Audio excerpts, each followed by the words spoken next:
আসসালামু আলাইকুম দর্শক, আমি আপনাদের কাছে নতুন একটা জিনিস দেখাবো।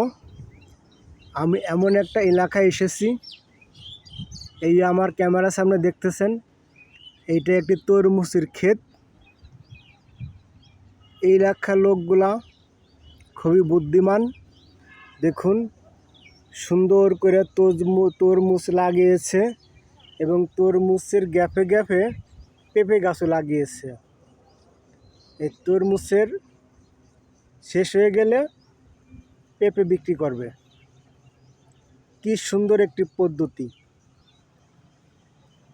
এই লতার মতো তরমুজের গাছগুলা কি সুন্দর দেখা যাচ্ছে, কিন্তু আবার গ্যাপে গ্যাপে পেঁপে গাছগুলো লাগাই দিছে। 5 ফিট 6 ফিট গ্যাপ দিয়ে দিয়ে পেঁপে গাছগুলো লাগাই দিছে। আপনারা যারা তরমুজের ক্ষেত করেন, এই বুদ্ধিটা করতে পারেন। যাদের উঁচু জায়গা জমিটা, তরমুজ লাগাবেন প্লাস পাশাপাশি পেঁপে গাছ লাগাবেন। খুব সুন্দর একটি বুদ্ধি। তরমুজ শেষ হয়ে গেলে আপনার পেঁপে গাছটা থেকে যাবে। কি সুন্দর! মাঝখানে এই যে গ্যাপ দিয়ে পানি আসার জন্য সিস্টেম করছে, এই গ্যাপ দিয়ে পানি আসে। আপনারা যারা তরমুজের ক্ষেত করেন, এই বুদ্ধিরে কাজে লাগাইতে পারেন। যেরকম কাঁচা কাটবেন, কাঁচা কাইটা তরমুজের গাছ লাগাবেন, তার গ্যাপে গ্যাপে আপনার পেঁপে গাছ লাগাবেন। এটা এক বিশাল বড় একটি এরিয়া।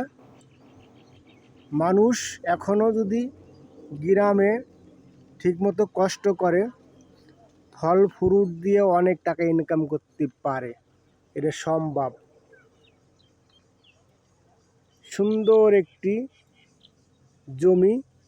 জমির মধ্যে কি সুন্দর দেখেন, তরমুজের গাছ লাগিয়েছে, আবার গ্যাপে গ্যাপে পেঁপে গাছও লাগিয়েছে। জমিটা উঁচু জমি, এখানে পানি হবে না। পানি হইলেই পরে তো আর পেঁপে গাছটা পচে যায়।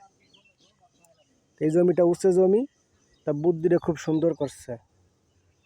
তরমুজ গাছ পাশাপাশি পেঁপে গাছ, আপনারা এই বুদ্ধিটা করতে পারেন। এবং পেঁপে গাছটা আপনার অন্য অন্য জায়গাও ব্যবহার করতে পারেন।